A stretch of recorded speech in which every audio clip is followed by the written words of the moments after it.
My history with the M&P pistol is somewhat unusual. I wasn't really a fan of the original and never purchased one. I had opportunities to shoot them quite a bit, but never really got that excited about it.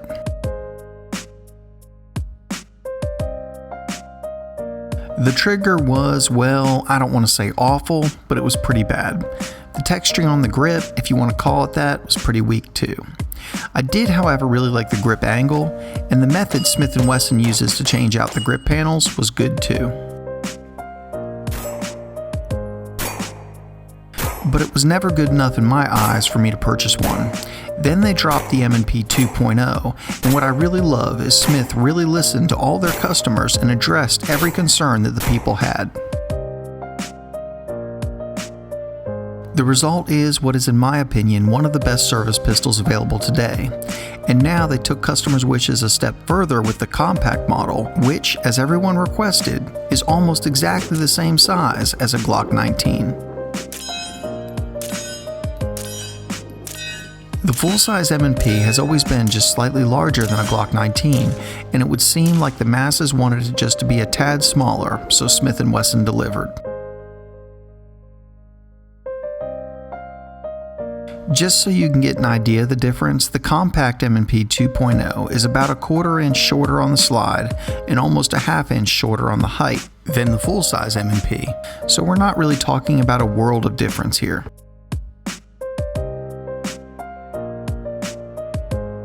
But this new M&P 2.0 compact is virtually identical in size to the Glock 19.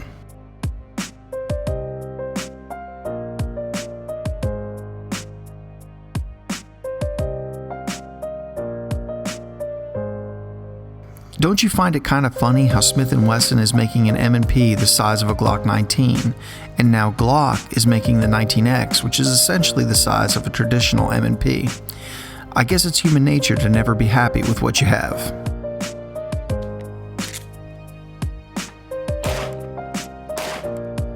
But if your intent is to conceal the gun, every little bit counts, and I've always felt that the size of a Glock 19 is really good, and I think it translates even better into the slimmer, sleeker, and better feeling M&P.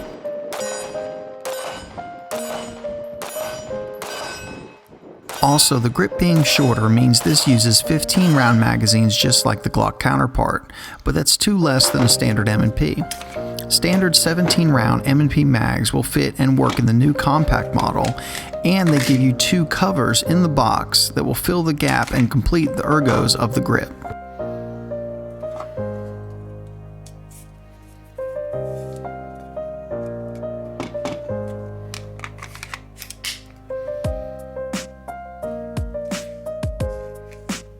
However, if you have a full-size M&P, the compact mags will be too short to fit in it.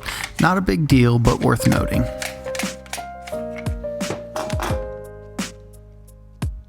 As always here, we got over 1,000 rounds through this pistol before we brought you the review. And just like the full-size we reviewed a while back, this thing has been flawless. It ran everything that we put through it, from good factory ammo to steel ammo, reloads, and even the dreaded Winchester white box Walmart special. The M&P 2.0 ate it all up with no issues and just asked for more. All the great features of the full size transferred beautifully into the compact model, so let's take a look at what Smith and Wesson did to take the original M&P from boring to amazing with the M&P 2.0. There's a lot that Smith and Wesson got right with the M&P 2.0, but probably my favorite is the grip. The grip angle is more vertical like a 1911 and not as dramatic as a Glock. I really like the grip angle, but the grip texture is where Smith took it to the next level. The texturing on the M&P 2.0 is aggressive, the kind of aggressive that sticks to your hands in any condition and won't let go.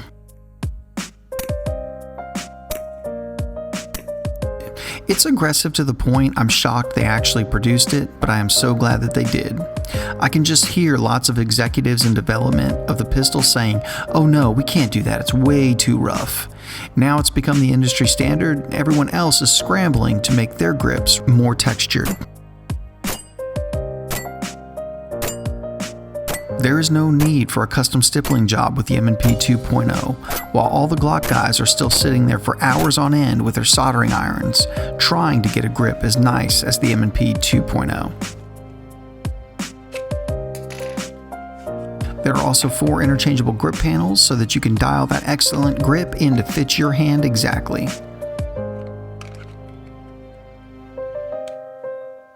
Anyway, the grip coupled with the texture that I just can't see slipping in any condition makes for one of the best grips available today.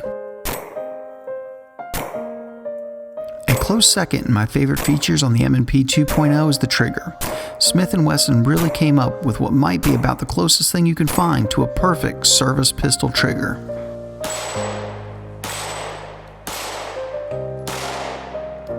Notice I say service pistol trigger because while the trigger is nice and light, it's not the lightest available. Mine is pulling at just over 5 pounds, and while some of the competitors may be lighter, is that really what you want out of a service pistol?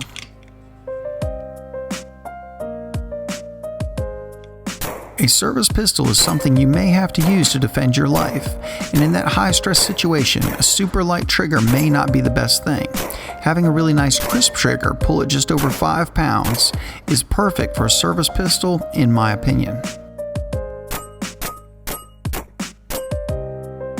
The trigger is really crisp too, with a very smooth take-up. Completely gone is the mushy, sloppy mess of the original, and what is left is crisp, light perfection with a nice, short, audible reset. Another thing that I really like about the M&P 2.0 is this isn't merely a polymer pistol. There is actually a steel substructure or skeleton running through the polymer, and Smith and Wesson made this skeleton even bigger for the 2.0 model. This gives the gun a much more rigid, robust quality feel, and coupled with the longer frame rails of the M&P 2.0, help give the gun its very good accuracy.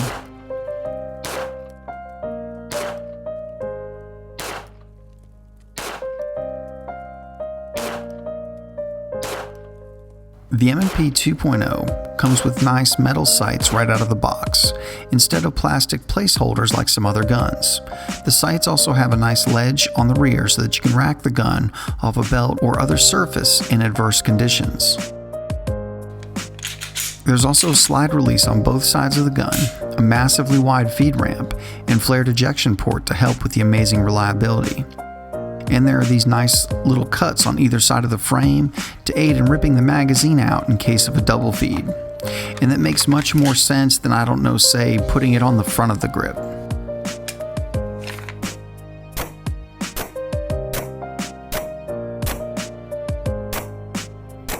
Another thing that really adds to the shootability of the M&P 2.0 is the slide has been machined down to lower the mass, and the grip allows your hand to sit very high on the gun, lowering the bore access. These two combine to give the M&P 2.0 very low recoil and easy to get back on target.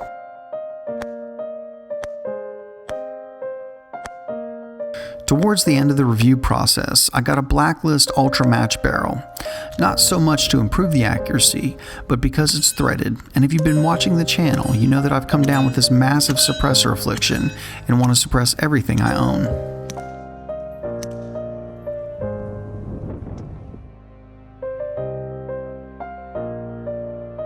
These barrels are awesome. The machining is absolutely beautiful, the tolerances are much tighter than stock, and the finish is second to none.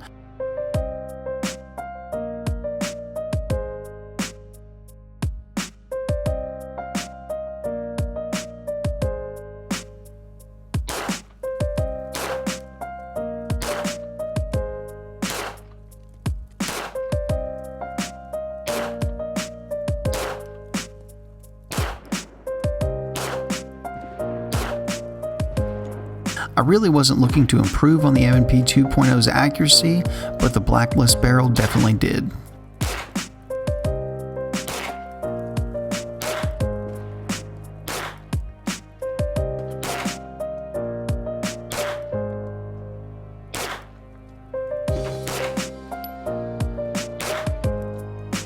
They feature an advanced broach rifling for accuracy and a really nice crown on the barrel.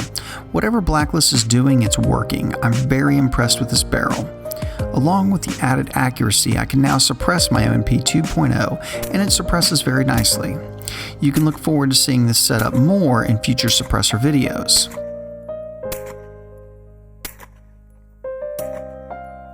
Beyond just the quality of the barrel, which would be good enough, Blacklist also makes the purchasing process more enjoyable with very entertaining emails. When you place your order, you'll get an email congratulating you because you've just bought some really cool crap.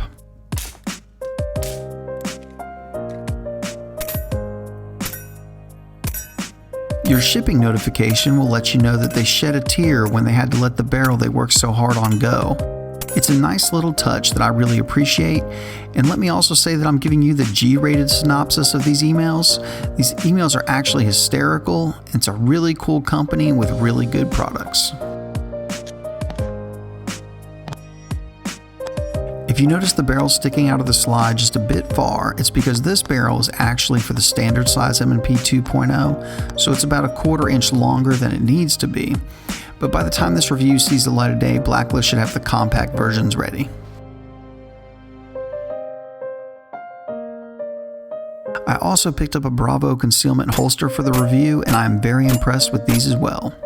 This is a great company that has grown from being a small home business to now being one of the largest holster companies around, using some of the most sophisticated technology to bring the consumer great holsters at reasonable prices. I like everything about these holsters, from the molds being so tight and exact that by looking at the outside of the holster you can actually tell what kind of gun it's for. This process also allows BravoConcealment holsters to be slimmer than a lot of their competitors. Anytime you can lower the footprint of a holster, that will help with concealment.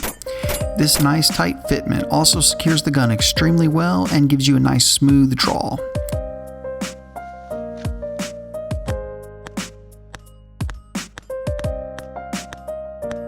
All in all, with BravoConcealment, you get very reliable retention in a small, compact design, and what more could you really ask for from a holster?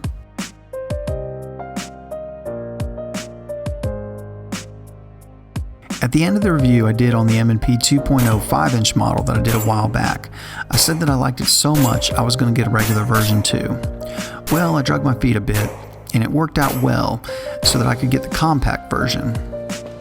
If I already had a 4 1/4 inch model, I'm not sure that I would need to get the compact version because they're just so close in size. However, I do feel that the compact is the best size, and Smith has a huge hit on their hands and will sell tons of them.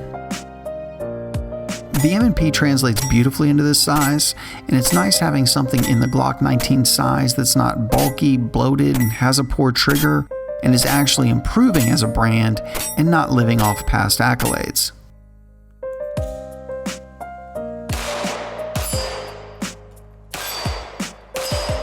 No matter what size you get, it's becoming very clear that the Smith and Wesson M&P 2.0 is a very proven platform with superior ergonomics that is very competitively priced.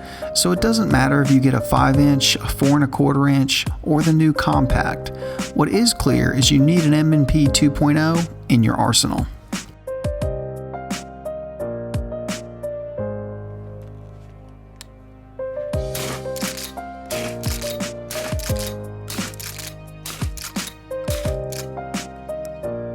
According to YouTube, close to 90% of my viewers are not subscribed to my channel.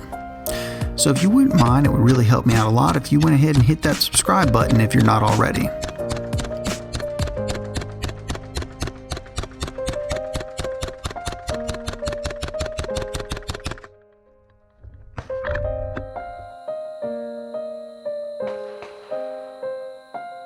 Thank you guys so much for watching. If you're interested in getting the Smith and Wesson M&P 2.0 compact, or really just about any other handgun, check out Nichols Outfitters.